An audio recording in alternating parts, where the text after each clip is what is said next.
Hello listener, if you're hearing this, you're still on the outside. If you're new here, subscribe and comment where you're listening from. This story is different from anything I've told before. This isn't about escaping to safety. This is about being trapped in a place specifically designed so nobody can escape. About living with 847 infected prisoners who are still locked in their cells, screaming and reaching through the bars 24 hours a day. About the moral weight of having keys to all those cells and having to decide, every single day, whether the things inside them are still human enough to deserve freedom or mercy. My name is David Santos, and before the world ended, I was a corrections officer at Redstone Maximum Security Penitentiary in Central California. Redstone was a level 4 facility, which meant we housed the worst of the worst. Violent offenders, murderers, rapists, gang leaders, people who would never see the outside world again. The prison had a capacity of 850 inmates. On June 14, 2024, we were housing 847. I'd been working at Redstone for 11 years, started when I was 23, fresh out of the police academy, but unable to get a street cop job. Corrections was easier to get into. The pay was decent, the benefits were good, and after a few years, I'd gotten used to the environment, the constant noise, the smell, the tension that never quite went away. The knowledge that you were surrounded by people who would kill you without hesitation if they got the chance. Redstone was built in 1992 during California's prison expansion boom. The facility was designed with security as the absolute priority. 6 cell blocks arranged in a star pattern around a central control hub. Each cell block was 3 stories tall, with cells on both sides of a central corridor. Solid steel doors with food slots and small windows. Reinforced concrete walls. Surveillance cameras everywhere. Guard towers. Double fences topped with razor wire. The whole place was a fortress designed to keep 847 dangerous men contained. I worked the night shift, 8 p.m. to 6 a.m., 4 nights a week. My job was to patrol cell block D, death row, and the adjacent administrative segregation unit, which was basically long-term solitary confinement for inmates too dangerous or vulnerable for general population. Death row had 34 inmates, ADSEG had 52. These were the men who couldn't be allowed to mix with the general prison population. Cell block D was the quietest block in the prison. Death row inmates were locked in their cells 23 hours a day. They got 1 hour of recreation in small individual cages. No contact with other inmates. No work assignments. Just time. Endless time. Waiting for execution dates that, in California, usually didn't come for 20 or 30 years. I'd gotten to know some of them over the years. Not friends, you could never be friends with an inmate, but familiar. One knew their names, their routines, their quirks. Cell 12 Marcus Williams, killed 3 people in a robbery, always polite to guards. Cell 18 Robert Chen, murdered his entire family.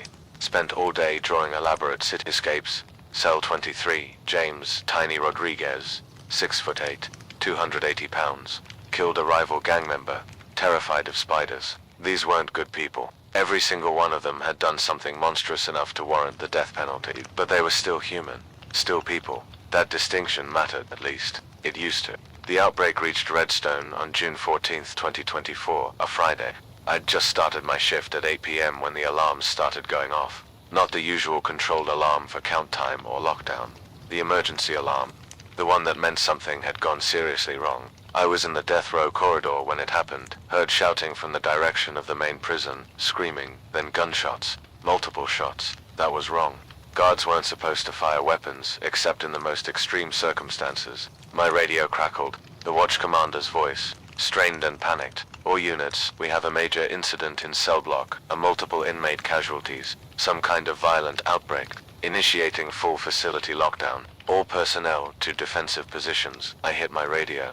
This is Santos in D block. What kind of outbreak? Medical. Unknown. Inmates are attacking each other, attacking staff. It's spreading fast. Lock down your block and await instructions. I immediately initiated death row lockdown protocol. Hit the button that sealed the heavy blast door separating D block from the rest of the prison. The door was designed to be impenetrable, solid steel, 8 inches thick, with manual locks and electronic seals. Once closed, D block became its own separate facility. The door slammed shut with a boom that echoed through the cell block. The 34 death row inmates started shouting immediately. What's happening? Why the lockdown, Guard Santos? What's going on? I ignored them and went to the control station, a reinforced booth overlooking the cell block. Pulled up the surveillance feeds from the other blocks. What I saw didn't make sense. Cell block A was chaos. Inmates were out of their cells. Somehow the doors had opened or been breached, but they weren't rioting in the normal way. They were attacking each other with savage violence, ripping, biting, blood everywhere, and the ones doing the attacking. They moved wrong, jerky, aggressive, beyond reason. I watched as an inmate. I recognized him as Marcus Thompson, serving life for armed robbery, tackled a guard and bit into his neck, just bit him, like an animal. The guard went down screaming. Other inmates converged on him. Then the fallen guard stood up. His throat was torn open. He should have been dead or dying, but he stood, turned, and attacked the nearest inmate with the same savage violence. I cycled through other camera feeds. Cell block B, same chaos. Cell block C, inmates and guards fighting, doors open, bodies everywhere. The main yard, complete pandemonium. The administrative building, people running, being chased. The radio was a constant stream of panic. Guards calling for help. Inmates screaming, gunshots. Then the radio went mostly silent. Just static and occasional bursts of noise. I sat in the control booth watching the facility tear itself apart on the monitors. My hand was shaking. This couldn't be real. This was a maximum security prison. We had protocols, training, backup. This kind of total breakdown wasn't possible, but it was happening. One of the death row inmates started yelling, "Santos guard, what the fuck is going on out there? We can hear gunshots." I didn't answer. Couldn't answer. Didn't know what to say. I watched the monitors for 2 hours. Watched as the violence spread through the entire facility. Watched as the number of people moving on the cameras decreased. Watched as the people who were still moving started to move. Wrong. Around 11 p.m., I heard pounding on the blast door. Heavy impacts, metal on metal. Something on the other side was trying to get into deep. I checked the door's camera feed. A mass of bodies clustered at the door. Inmates and guards mixed together. All of them covered in blood. All of them moving with that wrong, jerky motion. They pounded on the door mindlessly, constantly. They weren't getting through.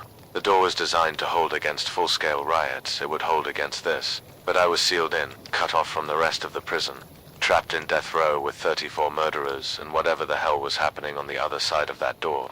Day one started when I accepted that help wasn't coming. I'd tried the radio all night, got nothing but static. Tried the landline in the control booth, dead. The surveillance monitors still worked. The cameras had their own power system, but I couldn't communicate with anyone. At dawn, I did a full assessment of my situation. Assets. I was in D block, which was completely sealed off from the rest of the prison. I had 34 death row inmates locked in their cells. The control booth had all the cell door controls. I had access to the ADSEG unit through an internal door. I had my duty belt with radio, flashlight, pepper spray, and baton. The control booth had a weapons locker with 2 shotguns and 50 rounds of ammunition. Liabilities. I was completely alone, no communication with the outside, limited food. Maybe 3 days in the staff break room. Limited water, tap water still worked for now. 34 hostile inmates who would kill me if they got the chance. Unknown number of infected trying to get through the blast door. No idea what was happening in the outside world. The death row inmates were getting agitated. They could hear the pounding on the blast door, could hear the moans and screams from the other side. They wanted answers. Cell 12 Marcus Williams called out, "Santos, talk to us, man, what's happening?" I'd been avoiding them, but I needed to establish some kind of order if I was going to survive this. I left the control booth and walked to the center of the corridor, stood where all 34 inmates could see me from their cell windows. "Listen up," I said. "There's been an outbreak. Some kind of infection. It's spread through the main prison.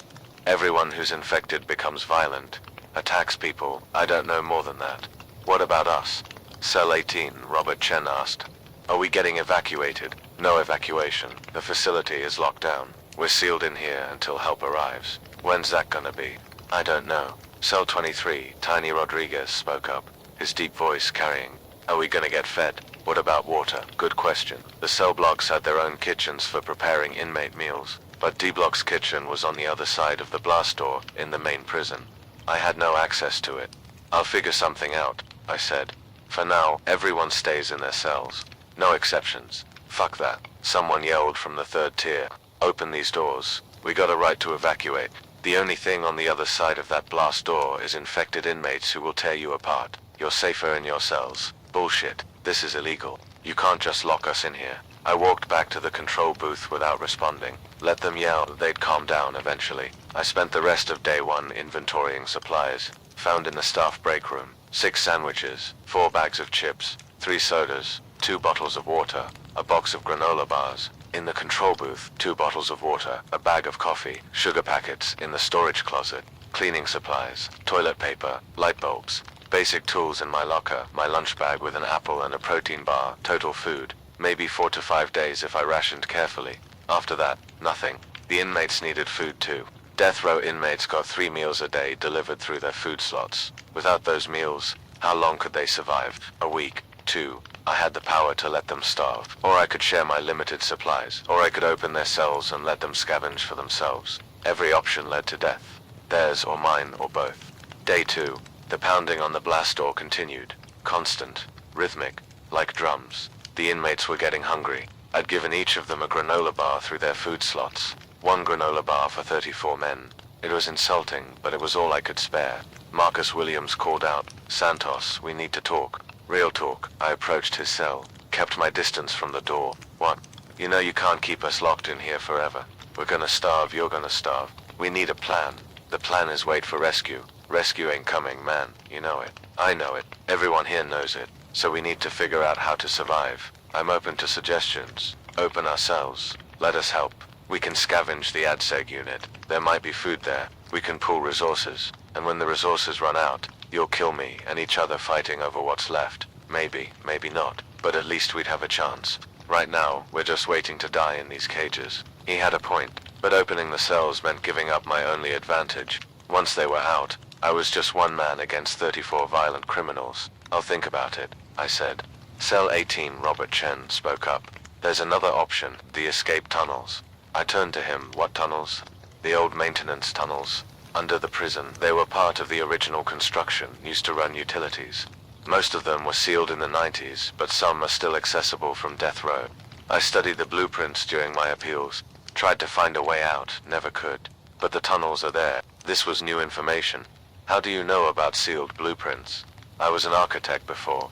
Before my crime, I requested construction documents as part of my defense, studied them for years. There's a tunnel access point in the storage room on Tier 3. If he was telling the truth, the tunnels might lead somewhere useful. Maybe to other parts of the prison that weren't infected. Maybe to the outside. Or maybe it was a lie. A manipulation to get me to let him out. I'll check it out," I said. I went to the 3rd-tier storage room. It was a small space filled with cleaning supplies and equipment. I searched the walls, found nothing obvious. But when I moved a metal shelving unit, I saw it. A small access panel in the floor. Bolted shut, but definitely there. Chen had been telling the truth. There were tunnels under death row. Day 3, I made my decision. I was going to open some of the cells, not all of them, and not without precautions. I chose 4 inmates who'd been the most cooperative, the ones who hadn't threatened me or caused problems. Cell 12, Marcus Williams. Cell 18, Robert Chen. Cell 23, Tiny Rodriguez. Cell 31, David Park, a former doctor convicted of murdering his business partner for inmates. All death row, all murderers, but they were my best bet for survival. I addressed them over the PA system. "Williams, Chen, Rodriguez, Park, I'm going to open your cells. You're going to help me explore the tunnels and find supplies. Anyone who tries anything hostile gets locked back up immediately, or shot." "Understood." "Understood." They responded one by one. I unlocked their cells remotely from the control booth. The doors clicked open. 4 murderers stepped out of their cells for the first time in months. Some in years. They looked at me, at their freedom, at each other. Tiny Rodriguez stretched. Feels good to stand up straight. Tools and weapons stay in the control booth," I said. "You follow my instructions exactly." "We clear." "Crystal," Marcus Williams said. I led them to the 3rd-tier storage room. We moved the shelving unit. I opened the access panel with tools from the maintenance closet. Below was a ladder descending into darkness. Cold air rose from the shaft. "Who goes first?" David Park asked. "I do," I said. "Chen, you're second. You know the layout. The rest of you follow." I descended the ladder with my flashlight. 20 feet down, I reached the bottom. A concrete tunnel stretched in both directions, maybe 6 feet tall and 4 feet wide. Pipes and conduits ran along the ceiling. The air smelled damp and old. Chen climbed down next, then Rodriguez, then Williams, then Park. We were standing in a tunnel under a maximum security prison during a zombie apocalypse, with a corrections officer and 4 death row inmates. The absurdity wasn't lost on me. "Which way?" I asked Chen. He pointed left. "That direction should lead toward the ADSEG unit. Right goes toward the main prison." We went left. The tunnel extended for maybe 100 yards, then branched. We took the branch that Chen indicated led to ADSEG. We found an access ladder, climbed up, pushed open a hatch. We emerged in the ADSEG unit's storage room. ADSEG was similar to death row but quieter. The 52 cells had been empty when lockdown started. The inmates had been in their recreation cages. I checked the surveillance monitors. The rec cages were still closed. 52 infected inmates trapped in individual cages screaming and reaching through the bars. But the ADSEG kitchen was accessible, and it had supplies. We found 200 individual meal trays and the freezer power was out, but they were still frozen cases of canned goods, 50 pounds of rice, 30 pounds of beans, industrial-sized containers of peanut butter and jelly, gallons of cooking oil, spices, salt, sugar, industrial ovens, useless without power, propane camping stove, useful. Jackpot, Tiny Rodriguez said. We spent the next 3 hours hauling supplies back through the tunnels to death row. Made multiple trips. By evening, we had enough food to last all 34 inmates, plus me for maybe 3 months if rationed carefully. The 4 inmates I'd released worked hard, didn't try anything, followed instructions. For the first time, I felt like maybe, just maybe, we could survive this. Day 5. I made a mistake. I let the 4 inmates stay out of their cells. It started as practicality. We needed to organize the supplies, set up a cooking area with the propane stove, figure out a meal schedule. Having 4 helpers made everything easier, but it also meant for violent criminals had freedom in the cell block, and I was getting comfortable with that, letting my guard down. Marcus Williams was the one who brought it up. Santos, we've been thinking, the other inmates, they're gonna cause problems when they realize we're out and they're not. We need to establish order before that happens. What kind of order? Prison order, the kind that works when there's no system. We elect a shot caller, someone who keeps the peace, settles disputes, makes sure nobody does anything stupid. And who would that be? Probably me. I ran things in my cell block before death row. I know how to keep inmates in line. This was dangerous territory. Inmates organizing themselves, creating their own power structure. But Williams had a point. I couldn't manage 34 inmates alone. I needed help maintaining order. Fine, I said. But you clear everything with me first. And anyone steps out of line, they get locked down, no exceptions. Dear Williams addressed the other inmates over the PA system, explained the situation, laid out the rules. Most inmates accepted it. A few grumbled, but nobody had a better alternative. We had a hierarchy now. Me at the top as the guard, Williams as the shot caller, Chen, Rodriguez, and Park as his lieutenants. The other 30 inmates as the general population. It was fragile, built on necessity rather than trust. But it was something. Day 10, we heard survivors on the other side of the blast door. Not the infected pounding. Different sounds. Voices shouting. Someone was alive in the main prison. I went to the door's intercom system, keyed the mic. This is Corrections Officer Santos in D Block who's out there, static. Then a voice. Officer Santos. This is Officer Mitchell from B Block. Is that really you, Mitchell? I knew him. Young guy, maybe 25. Worked general population. Mitchell, you're alive. How many with you? 3 of us. Me, Officer Rodriguez from C Block and Dr. Harrison from Medical. We've been hiding in the medical wing, but we're running out of supplies. Can you open the blast door? My hand hovered over the release button. 3 survivors, guards, and a doctor. Allies help. But opening the door meant risking infection, getting into D Block, meant risking everything we'd built. Marcus Williams was standing behind me. Don't do it. They're guards, they're on our side. You don't know what's out there. Could be infected.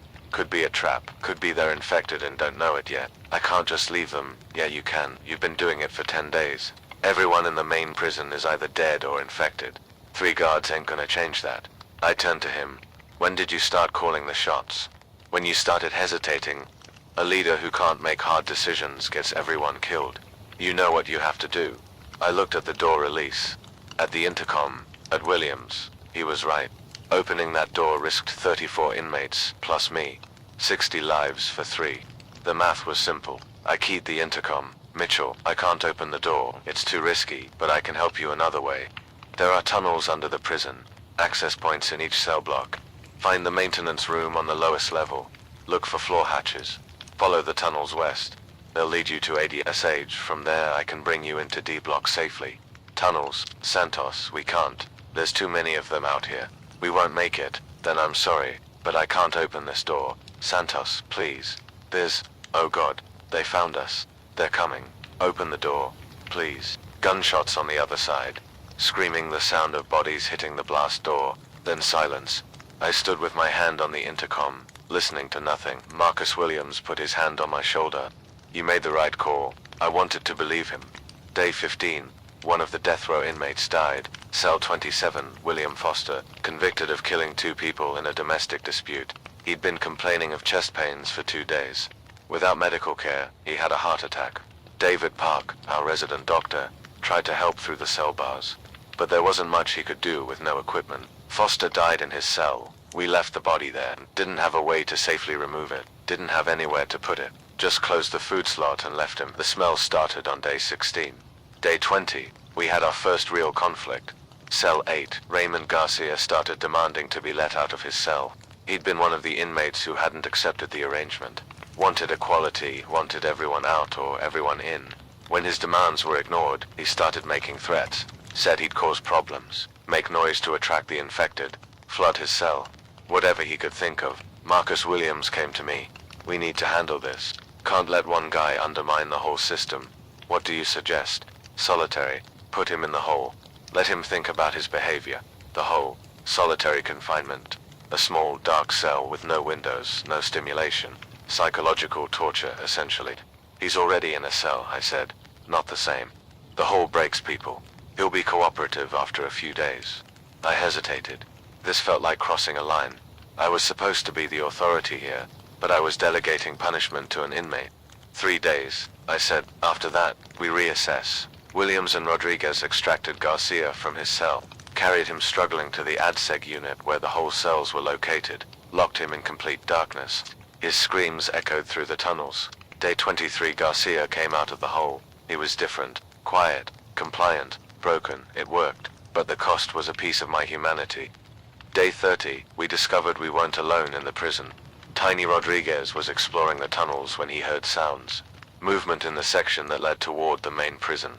He came back and got me. We went to investigate, followed the tunnel east, found fresh footprints in the dust. Someone was moving through these tunnels. We followed the tracks. They led to an access point in cell block B. We climbed the ladder carefully, emerged in a storage room. The cell block was a nightmare. Hundreds of infected inmates in their cells. Some cells had bars torn open from the inside, bodies everywhere, blood on every surface. But in the control booth at the center of the block, we saw a light. Someone was in there. We approached carefully. I called out, "If you're human, identify yourself." Movement in the booth. A face appeared at the window. Young, female, terrified. She spoke through the intercom. "Please don't hurt me. I'm not infected. I've been hiding here for 30 days. Who are you?" "My name is Sarah Chen. I was a corrections counselor.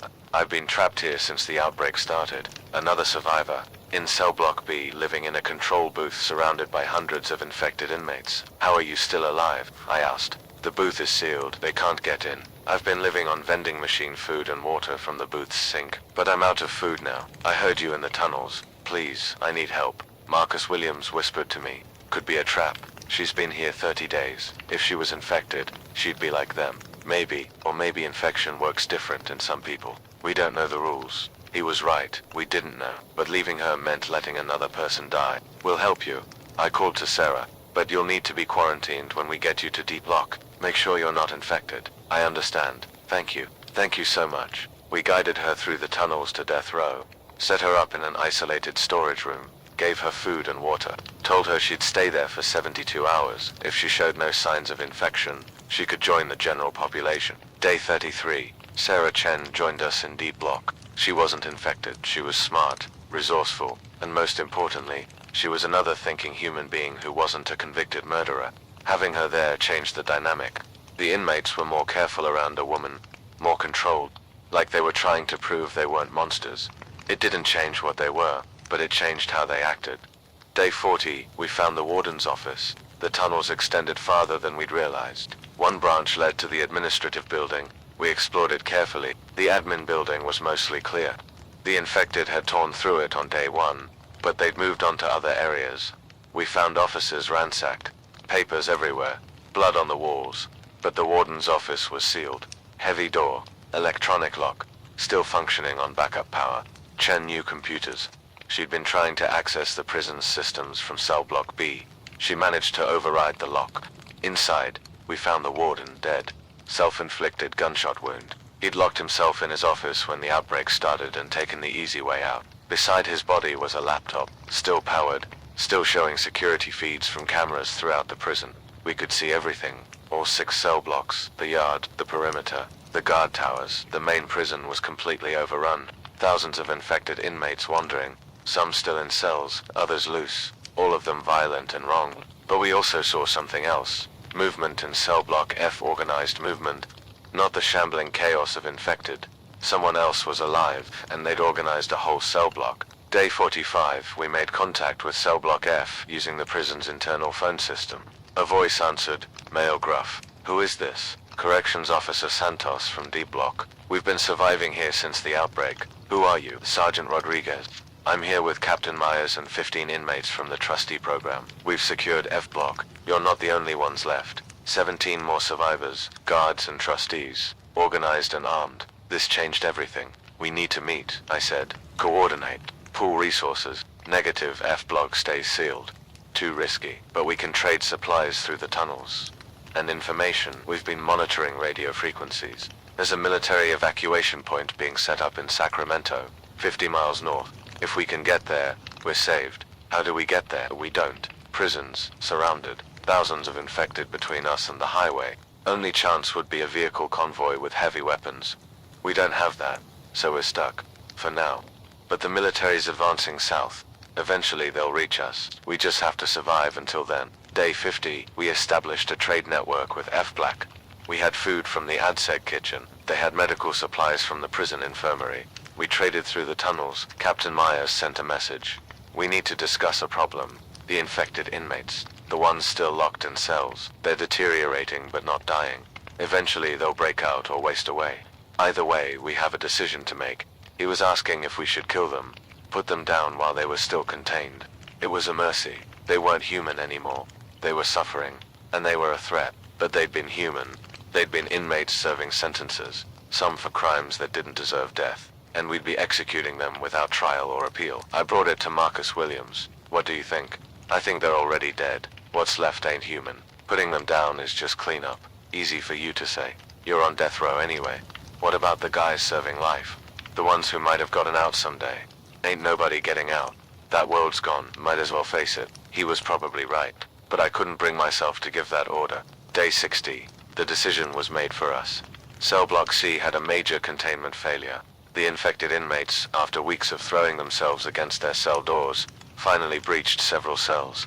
Once a few got out, they attacked other cell doors from the outside.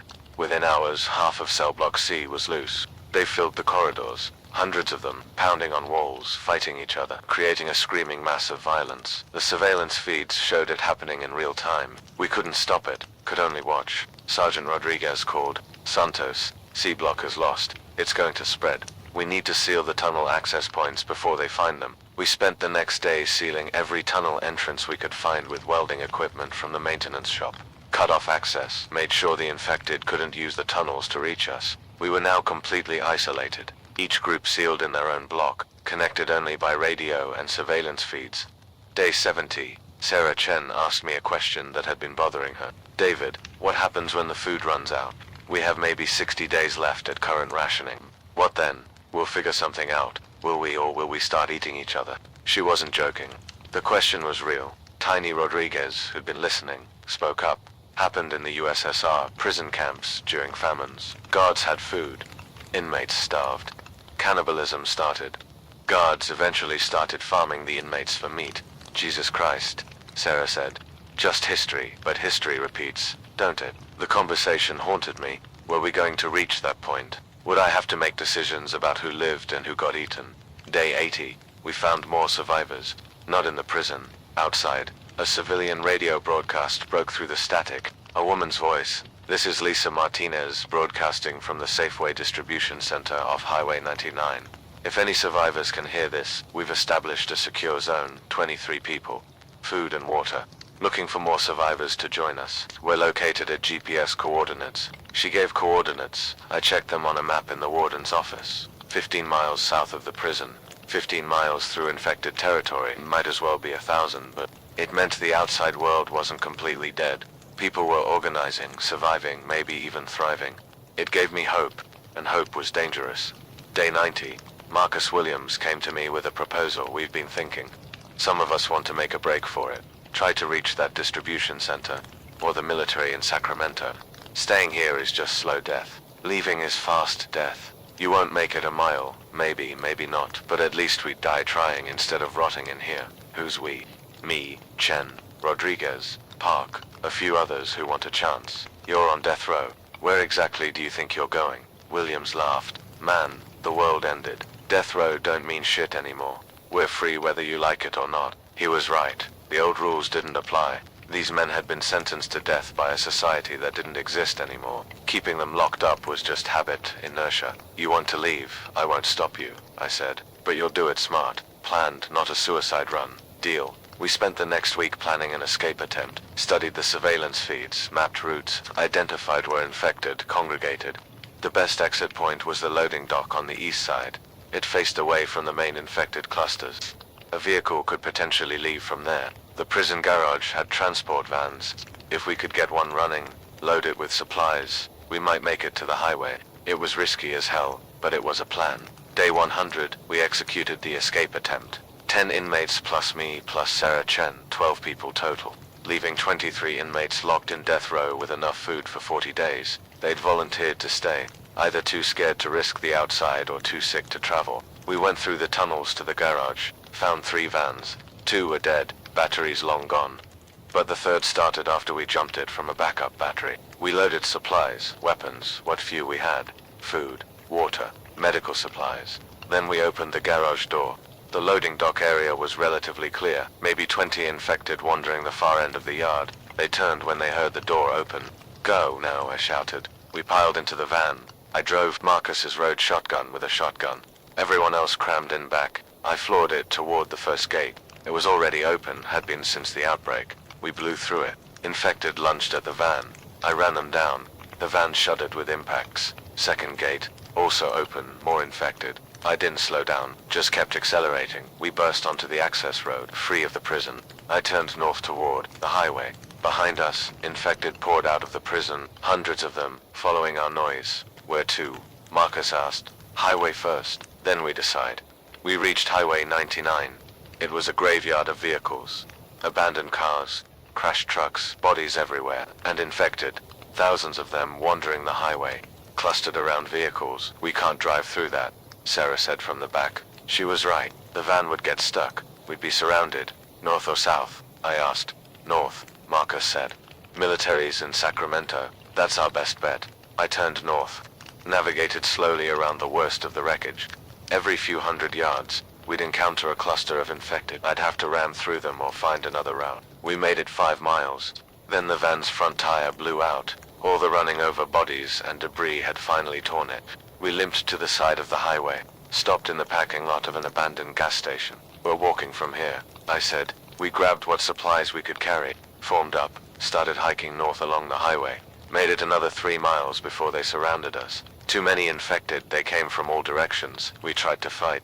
Tiny Rodriguez went down first, then David Park, then 3 others. Marcus Williams grabbed me. Run, get to those buildings. We ran, me, Marcus, Sarah, Chen, and 2 others. Made it to a strip mall, barricaded ourselves in a sporting goods store. The infected surrounded the building, pounded on the doors, broke windows. We retreated to the back storage room, locked ourselves in, and waited. Day 105. We were still trapped in the sporting goods store. The infected hadn't left. They'd just clustered around the building, waiting. We had limited food, water from a bathroom sink, no clear escape route. Marcus Williams looked at me. We fucked up. Yeah, should have stayed in the prison, maybe. Day 110, we heard helicopters. The helicopter ride to Sacramento was my first time in the air in over 15 years.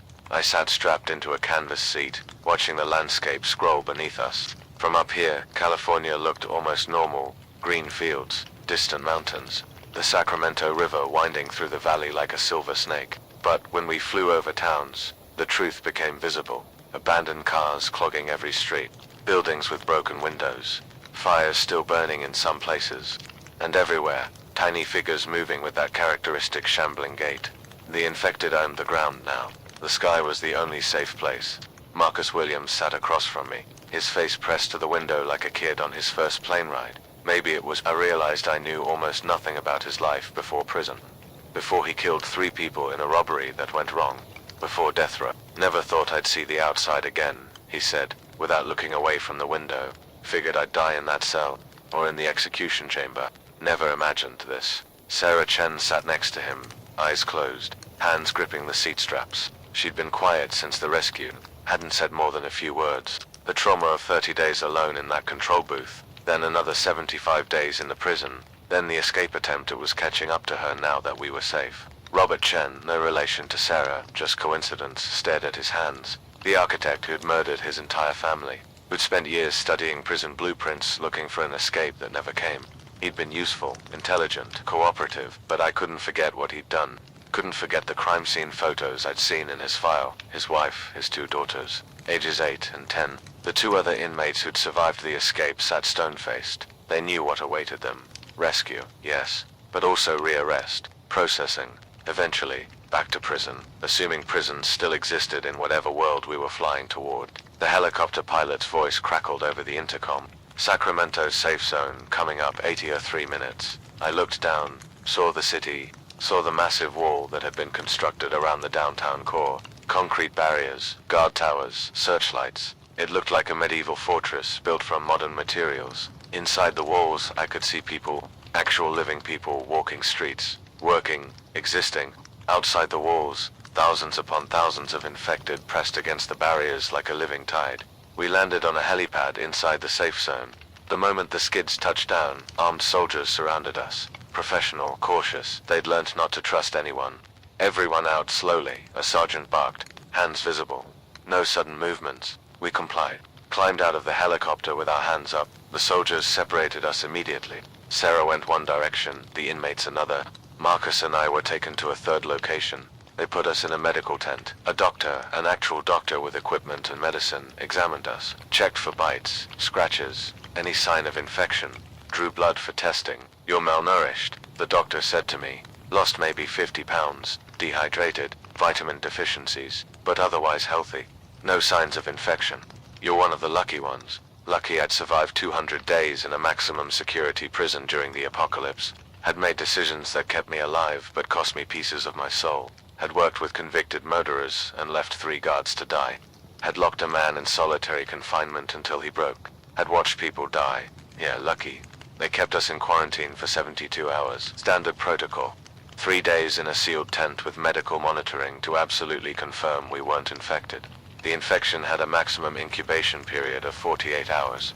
After 72, you were clear. Marcus was in the tent next to mine. We could talk through the fabric walls. What do you think they'll do with us? He asked on the 2nd day. You're a death row inmate who escaped during an apocalypse, I said. Legally, you're still under sentence of death. Legally, but is law still a thing? I mean really. The world ended. Santos. Everything changed. Maybe, or maybe people are trying to bring back the old order. Restore what was. You think they'd execute me? After everything, after I helped you survive, after I saved Sarah. He had saved her. During the final run to the strip mall when the infected had nearly caught her, Marcus had grabbed her and pulled her along, risked his own life to save hers. I don't know, I said honestly. I really don't know what happens next. On the 3rd day, a military intelligence officer came to interview me. Captain Jessica Moore, mid-30s, sharp eyes, no-nonsense demeanor. Officer Santos, I need to debrief you about Redstone Penitentiary. We're planning a rescue operation.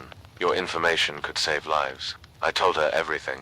The layout of the prison, the location of D block and F block where survivors were holding out, the tunnel system, the infected distribution, the supplies we'd found, the containment failures in C block. She took notes on a tablet, asked detailed questions, wanted to know exact numbers, exact locations, exact timelines. You left 23 inmates locked in D block, she said. Not a question, a statement. Yes, you couldn't take them with you. We tried to take as many as wanted to come. 23 chose to stay. They had food for 40 days. They thought rescue would come before then. It's been 110 days since the outbreak started. Officer Santos, did rescue come? The question hit like a punch. I don't know. That's why I'm here. Why I'm helping you plan a rescue operation. She studied me for a long moment. You made difficult decisions. Command decisions under extreme circumstances. The military understands that. But some of the inmates you worked with, they're claiming you violated their civil rights, that you used torture, solitary confinement without due process. Garcia, that bastard, had survived and was making complaints. Of course he was. I did what I had to do to maintain order. I said, to keep everyone alive. The alternative was chaos. Everyone dead. I understand, but there will be an investigation. After the rescue operation, you'll need to testify. Great. I'd survived the apocalypse only to face an internal investigation. They released me from quarantine on day 113, gave me clean clothes, real food, assigned me quarters in a repurposed hotel that now housed refugees. The Sacramento safe zone was impressive. Military command had evacuated civilians from the surrounding areas and concentrated them inside a defensible perimeter. Population was approximately 15,000. They had agriculture starting up, water treatment, basic manufacturing, schools for the kids, even a newspaper. It was civilization rebuilding itself. I walked the streets that first day, marveling at the normalcy. People shopping at market stalls, children playing, couples holding hands, like the world hadn't ended just beyond the walls. But you could hear them out there, the infected, day and night, a constant low moan. Thousands of voices creating a sound like wind through a canyon. A reminder that this oasis of humanity was surrounded by death. I found Marcus Williams on day 114. He was in a different section of the safe zone, the refugee processing center, waiting in a long line. Santos, he said when he saw me, they're processing us, checking records, figuring out what to do with former inmates, and they're separating us. People convicted of violent crimes go to a restricted area. Enhanced monitoring, we're free-ish, but not free. You know, makes sense. They can't just let convicted murderers walk around unrestricted.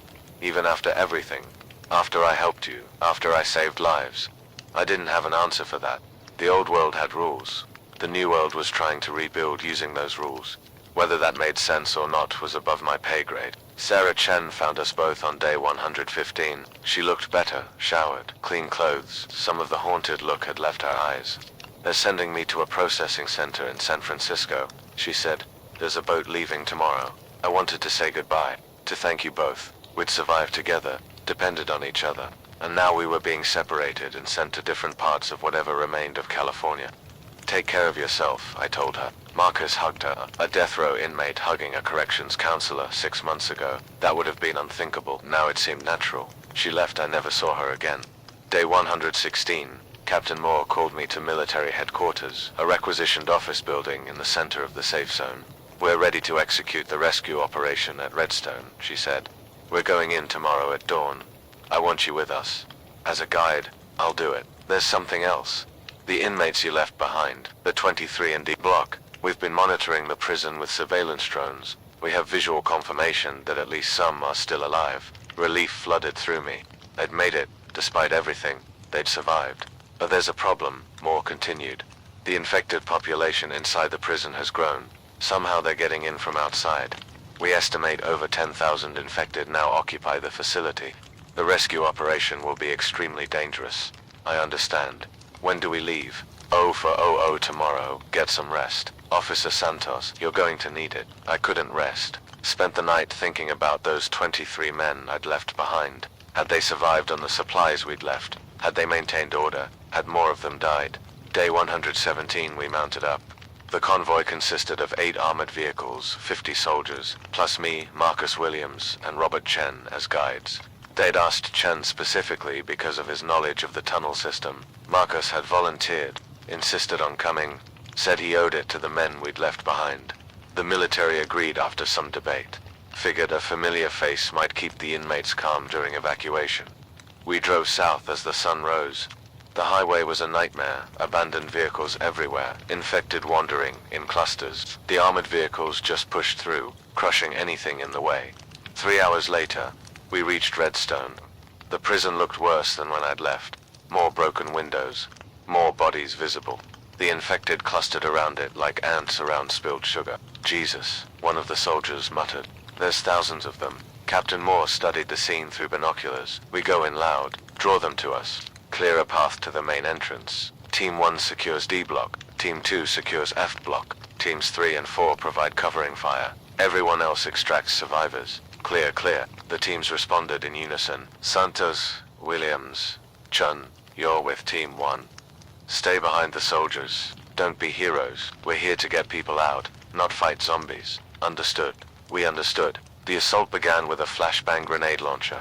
Multiple rounds fired into the densest clusters of infected. The explosions were deafening. Infected scattered, disoriented. Then the .50 caliber machine guns opened up. Mounted on the armored vehicles, the heavy rounds tore through infected like paper. Bodies literally coming apart under the sustained fire. We drove straight into the prison complex, smashing through the gates, running over infected. The vehicles formed a defensive circle in the main yard. Go, go, go, Captain Moore shouted. Team 1, 12 soldiers, plus me, Marcus, and Chen ran for the main prison entrance. Soldiers fired controlled bursts, headshots, professional, efficient. We reached the entrance. Soldiers breached the door. We entered the prison. The smell hit me first. Death, decay. The stench of 10,000 infected bodies confined in a space designed for under 1,000. It was overwhelming. Several soldiers vomited into their masks. We moved through the main corridor. Infected stumbled toward us. The soldiers put them down. We reached the blast door to deblock Santos. Open it. More ordered. I went to the control panel. Entered my security code. The panel was still powered by backup batteries. The code still worked. The blast door groaned, started to move. Weapons ready, Moore said. We don't know what's on the other side. The door opened. D-block was dark. Emergency lighting only. But I could see movement. Figures standing in the corridor. Friendlies, I shouted.